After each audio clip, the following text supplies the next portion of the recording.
The opinions expressed on this program represent the viewpoints of individual authors or contributors and do not necessarily reflect those of Troy University.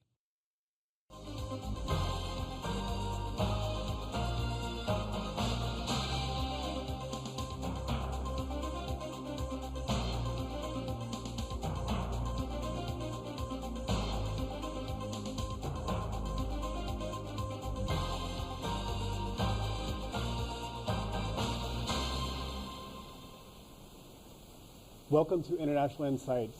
I am Doug Davis, and with me is Michael Slobodchikoff. On this episode, we'll be speaking with Ambassador Stapleton Roy. Ambassador Roy served as U.S. Ambassador to Singapore, China, and Indonesia, and he retired from the State Department with the rank of Career Ambassador, the highest in the service. He is the founding Director Emeritus of the Kissinger Institute of China in the United States, and he will be joining us today from Washington, D.C. Ambassador Roy, welcome to the program. Good morning.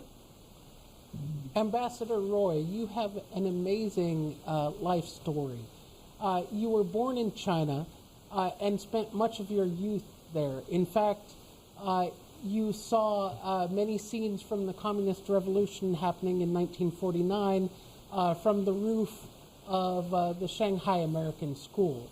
How did this background prepare you for life and diplomacy? And what insights did you gain about China that were useful? Well, where you are born is not a personal choice. I was born in China. I spent World War II when China was an ally of ours against Japan. I was in China when the communists took place. And as a 13 to 15-year-old, I spent the first year of communist rule in China, inside China. Then I joined the Foreign Service when I finished college and made 3 trips to China. The first during the Cultural Revolution, when I met with one of the Gang of Four. They were purged the next year, so the political line had changed. And the third year, Deng Xiaoping had come back. I was part of the negotiating team that resulted in the establishment of U.S. China diplomatic relations. I later served as ambassador to Indonesia during the democratic transition there. They had a democratic transition in the 1950s, which failed.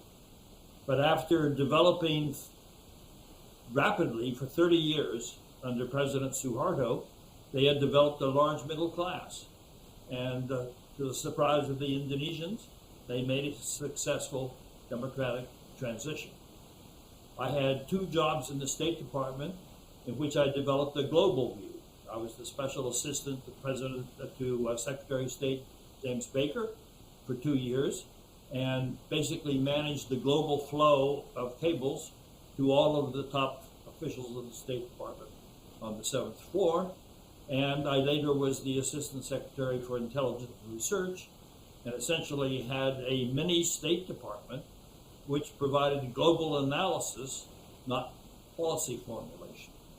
So those are the formative impacts on me. I was in Moscow covering Soviet relations with Asia when first Secretary Kissinger or National Security Advisor Kissinger at the time, and later President Nixon visited China. And I saw the devastating impact that this had on the Soviet Union. So that background got me my early background got me very interested in diplomacy as a field. And I spent 45 years in the Foreign Service and loved every minute of it. Excellent. Ambassador Roy, I'm going to recapitulate that. And you entered the Foreign Service in 1956 after graduating from Princeton and retired 45 years later. And you served as ambassador 3 times and assistant secretary for intelligence and research. And you served from the Eisenhower through the Clinton administrations. You have some interesting life experience as a diplomat. What were your most rewarding assignments, and do you have any stories you can share? Well, the most rewarding assignments were the ones that I have mentioned. Serving in the American Embassy in Moscow during the height of the Cold War, when we were able to successfully turn China to our side in the Cold War. Later, as I mentioned, I was in the liaison office in Beijing and was a member of the negotiating team that produced the breakthrough in diplomatic relations. In other words, completing the process that President Nixon had set in train 6 years earlier. And then I went on to assignments in Southeast Asia and had 2 assignments that gave me a global perspective on foreign policy. So these are the sort of high points of my diplomatic career, including serving for 4 years as the U.S. Ambassador to China.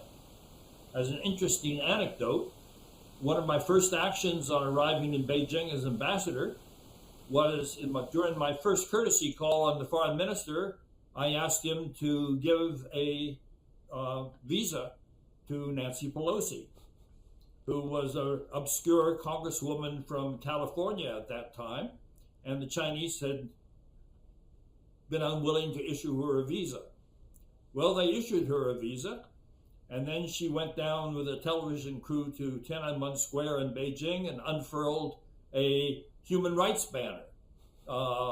And I ended up with the top leaders of China, including the foreign minister, furious at me for having persuaded them to give her a visa.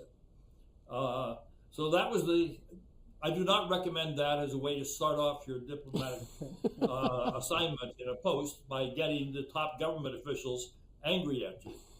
But I was successful 2 years later in getting her back into China. So diplomacy has a role in taking difficult issues and producing happy endings sometimes. Ambassador Roy, you were talking about some of the negotiations and the difficulty of diplomacy. I'd like to ask you now to turn to something that is concerning many, and that is the war in Ukraine has been going on for several years now, first time in a long time that there has been war on the European continent, and echoes back to the Cold War. What is necessary for there to be a positive outcome for the war in Ukraine, and how has the war affected the transatlantic partnership?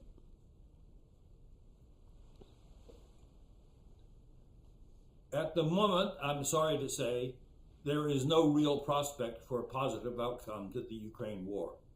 The Chinese will not permit Russia to be defeated. They do not approve of its aggression against Ukraine.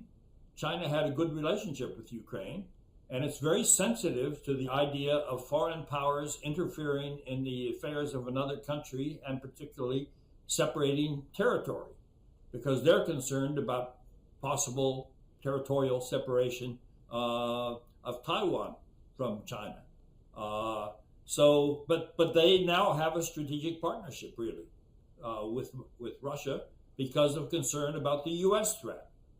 And of course, I participated in both our relationship with the Soviet Union and with China at a time when we were separating China from Russia and establishing a strategic partnership with China.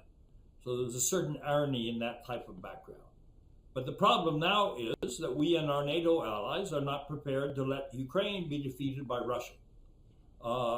And the question is whether there is any possibility of restoring the territorial integrity of Ukraine as it existed in 1991 when it became an independent country. And the short answer is it's virtually impossible to see that as a potential outcome. So if there's to be an end to the war, there will have to be a compromise of some sort, which is not a good outcome. The Russians consider Crimea as properly part of Russia.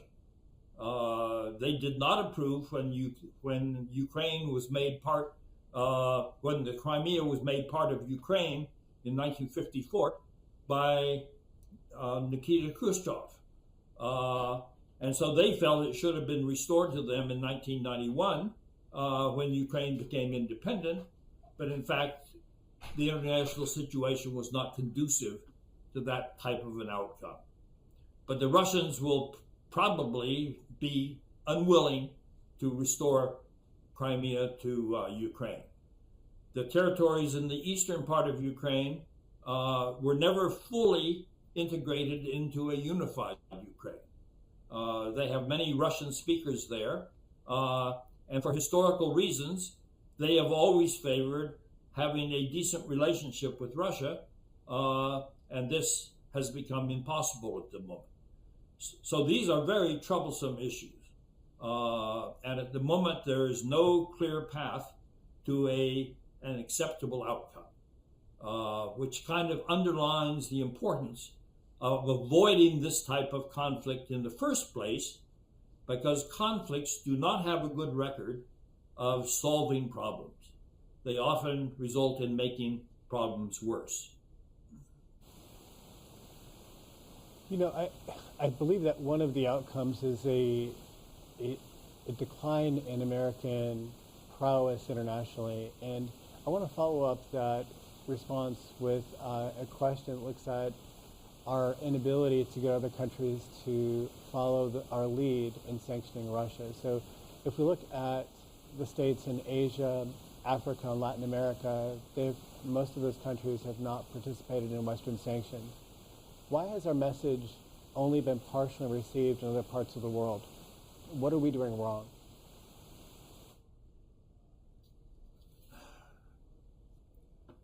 Foreign policies have to take into consideration the national interests of other countries. And if our foreign policy is formulated for narrow considerations or domestic considerations solely, without looking first at the outside world, then we have difficulty implementing those policies. The reality is that except for Europe and the United States, where we still have a very strong partnership, much of the world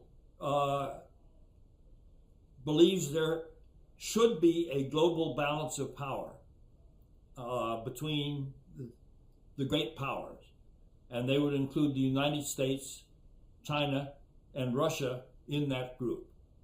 And they see their national interests served by avoiding alignment. There is no formal non-aligned movement at the present time, but the instincts of the countries that were part of the non-aligned movement are still reflected in the way that those countries look at the relationships among the great powers. And the problem that you have referred to reflects the fact. Take China for an example. Most of the countries of East Asia have more trade now with China than they have with the United States. So they do not want to have a confrontational U.S. relationship with China because their trade interests will be deeply negatively impacted if the United States and China are in a confrontational relationship with each other. They do not want to choose among the great powers. And we see this particularly evident in our relationship with India. India wants a close relationship with the United States because of concerns about China, but it has a historic relationship with Russia that it's not prepared to compromise. So it does not support us on Ukraine the way that we think, as a democratic country, it should be supporting us. This is a perfect illustration of how in foreign policy, if your foreign policy is solely based on the interests of the United States, and that those policies are not integrated or take into account the interests of the other countries, then you have a discrepancy. And the problem you referred to, the failure of many countries to support us on our sanctions against Russia, reflects the fact that they don't want to take sides on that type of issue. Thank you. The United States has named China as a near-peer competitor. and is worried about China's growing international prowess. How does diplomacy work in our ability to resist Beijing's expansion in critical areas such as 5G networks, advanced technology, and rare earth material? Well, we are in competition with China in many different areas. China is going through a very interesting transition. 40 years ago, at the time that we established diplomatic relations, China still had a weak military, and their economy was at the lower middle level of national development. And now China has become a big military power with a military and a navy in particular that poses a real problem for us in looking at the security environment in East Asia. And it has, in purchasing power parity terms, perhaps the largest economy in the world. And in terms of trade statistic factors, it's second only to us. So that China has now become a true great power. But China had looked at the examples of Germany and Japan when they rose to great power status in the 19th century, and they would assure us that China would not make that mistake in their own rise, that they planned to have a peaceful rise to power. The problem is they didn't anticipate the psychological changes that occur when instead of having other people kicking sand in your face, you are in a position to kick sand into the face of the other people. And so China's problem now is it cannot constrain its impulses to tell smaller countries around it that they must do this or that. And this is very evident in the South China Sea, where China and many of at least 4 of the countries of Southeast Asia border and have very important maritime interests in the South China Sea, and that's become a bone of contention between China and its neighbors. So in dealing with China, we have to take into account first the economic links between other countries and China and their own national interests, where they want the United States to remain fully engaged in East Asia as a way of ensuring that China does not abuse its dominant position, emerging dominant position in East Asia. So the United States has a pretty good hand to play because we have stayed fully engaged in East Asia for the entire period since World War II. And we have important relationships with all of the countries of East Asia, and they do not want to be dominated by China. So the question is, are we taking the right approach in ensuring that the countries of East Asia see us as necessary for their own interests in balancing off a country, China, which now has instincts to play the role of a great power and try to dominate its region. And I think that we are doing okay, but we could do much better if we were more attentive to how those factors interplay with each other in determining our approach. You wrote a chapter in American Global Leadership titled Reflections on Diplomacy, and you state that the United States finds itself in a world where we still have not developed a coherent vision of how we should use our power to promote our ideals and advance our interests. And you state that we reject the concept of empire, but are nonetheless regarded as imperial in much of the world. What is the origin of this disconnect?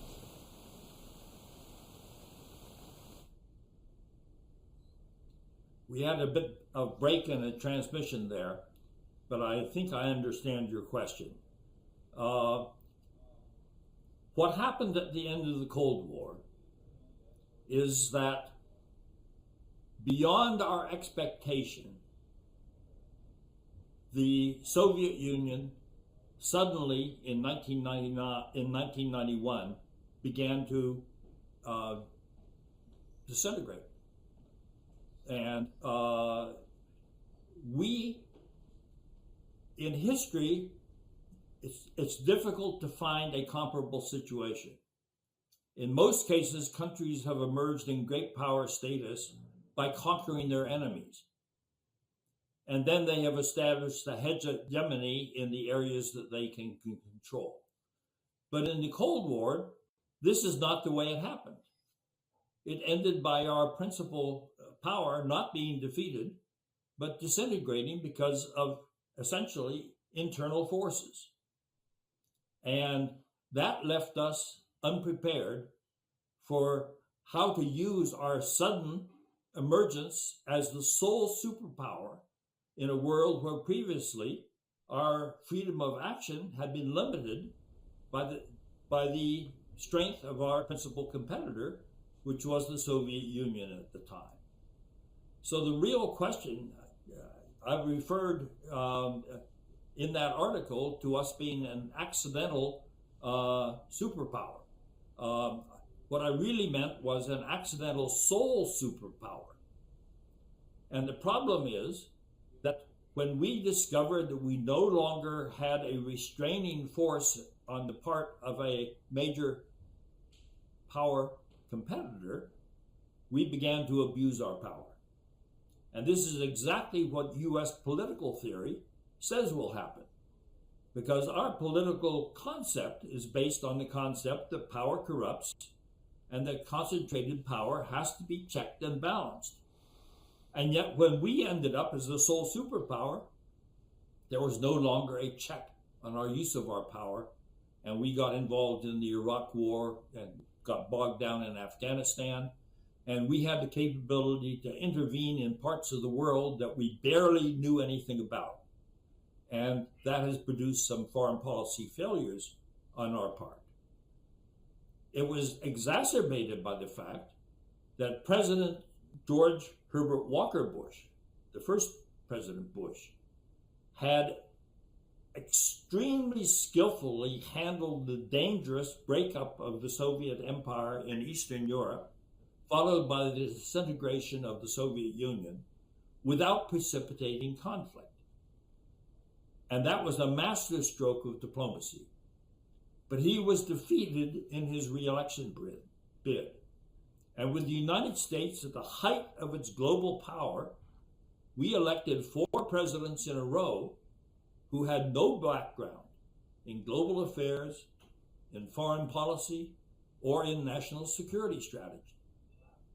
So we have bureaucracies that can partly compensate for the lack of experience in those areas on the part of the chief executive, but it cannot fully compensate. And so my belief is that we made mistakes in the post-Cold War period that were partly because we did not have a concept of how we should be playing our role in the world, and we kind of let our domestic forces decide how we would implement our foreign policy, and that has created some serious problems for us. I want to build off of that last point that you mentioned, and that is that America faces numerous challenges today. And how can we apply American political principles to foreign policy, and what is the right style of leadership as the superpower? And finally, what should the U.S. role in the world be? Well, that's an excellent question. In my judgment,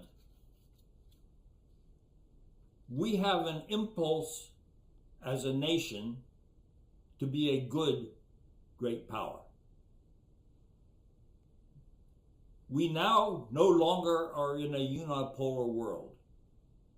The reality is we're in a multipolar world in which we, China, Russia still is the second most powerful nuclear country in the world. India, Brazil, Mexico are all rising to significant major power status.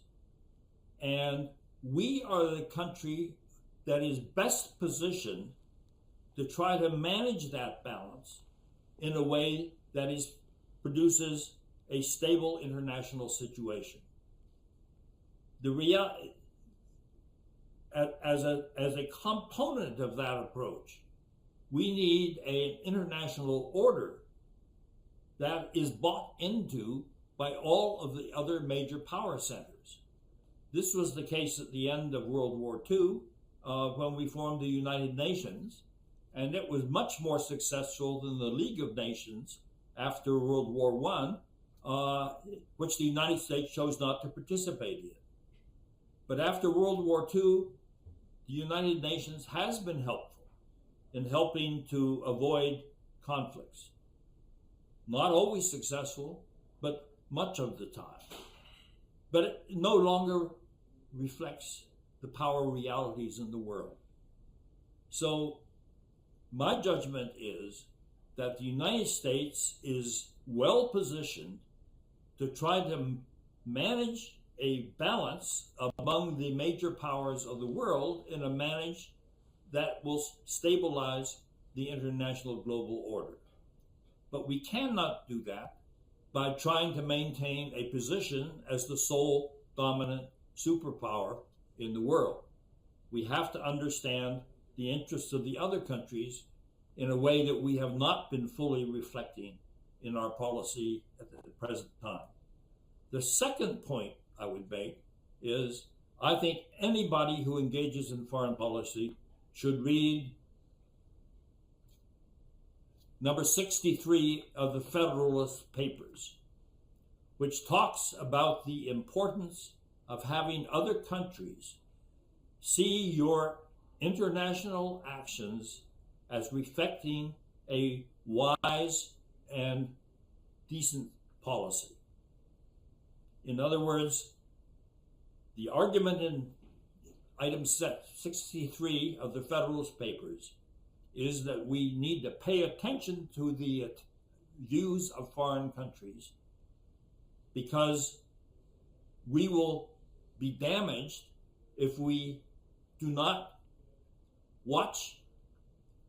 It refers to them as the impartial part of humanity. And when we get caught up in domestic passions, it argues we should use the objective outside world as a way of trying to balance off our internal passions, which would lead us in the wrong direction. I think that's good advice for diplomacy. We need to have the world see us as having wise and honorable policies, not policies that are designed only to advance U.S. interests, but a role that other countries have confidence in our role as a balancing factor. And during the Cold War, we had the confidence of other countries in many cases that we would do the right thing. At the present time, I think we have lost our moorings to a significant degree. And we need to pay more attention to the interests of other countries, not at the expense of U.S. interests, but so we can engage American interests with the interests of other countries more effectively. And that can produce a stable international order. Ambassador Roy, thank you so much. It was a great pleasure for you to be a part of our program, and I hope we can have you back in the future.